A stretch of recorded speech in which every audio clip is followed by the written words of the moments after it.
In a cold country, where the autumns came early and left in a hurry, there was once a small bird who waited a single morning too long. All her brothers and sisters had gone south while the going was good, but she had loved the last of the warm light on the barn roof and the smell of the cut field, and she told herself, "One more morning, just one." By the time she finally lifted into the air, the sky had already turned to iron. The wind that met her was not the wind of summer. It came down from the white places at the top of the world, and it went straight through her small feathers as though she were made of nothing at all. She flew until she could no longer feel her wings. Then she flew a little further, the way the desperate do. And then, somewhere over a wide and empty pasture, the cold reached all the way to her heart, and she simply stopped. She fell.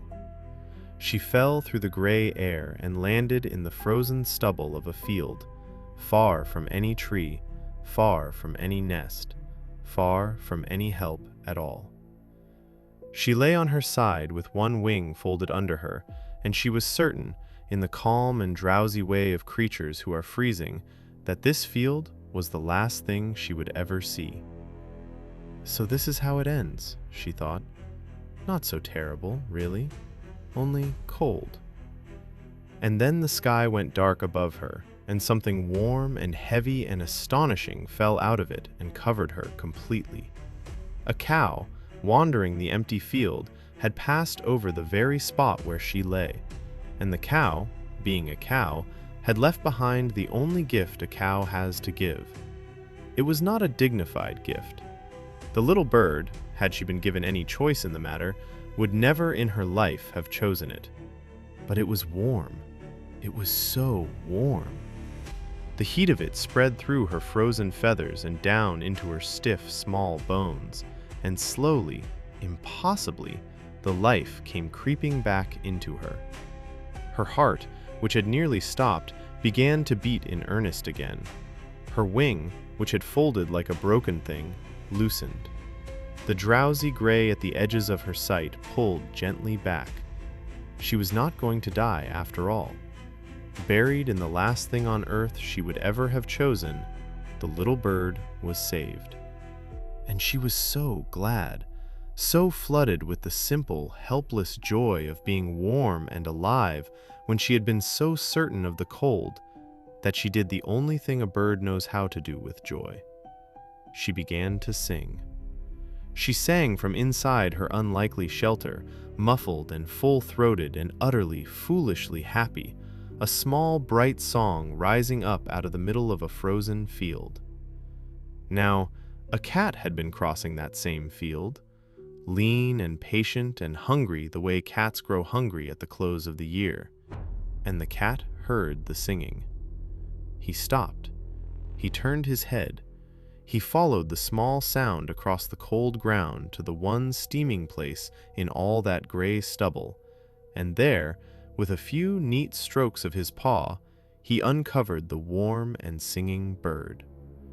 She had just enough time to see him, and the cat, being a cat, did quietly what the cold had not quite managed to do.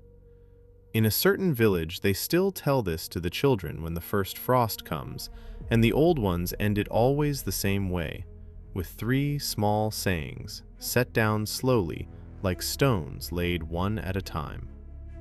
Not everyone who drops trouble on you, they say, is your enemy, and not everyone who digs you out of it is your friend. And then they pause, and look into the fire, and say the third thing softest of all. And when you find yourself warm at last, in a place you never would have chosen, be glad of it quietly. Not every song is safe to sing out loud. The children rarely understand the third one. That is as it should be. It was never a saying for children. It is a saying for the grown, for the ones who have already been frozen once or twice, who have already been covered by the very thing they cursed, and saved by the very thing they were ashamed of. They are the ones who go quiet when they hear it.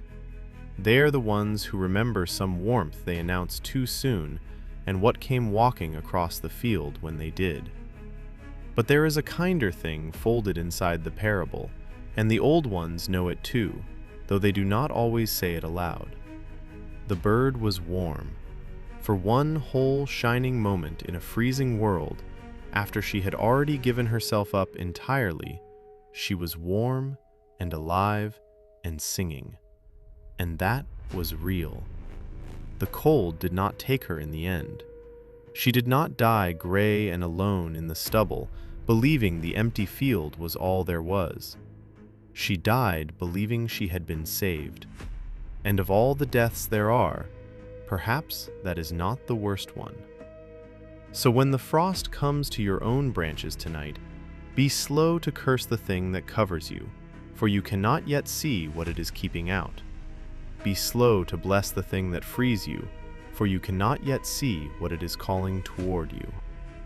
And when you are warm at last, in some unlikely place you never would have chosen, be glad, be truly glad. Just be glad, a little quietly. The world is colder than the bird ever knew, and warmer, too. And not every song is safe to sing out loud.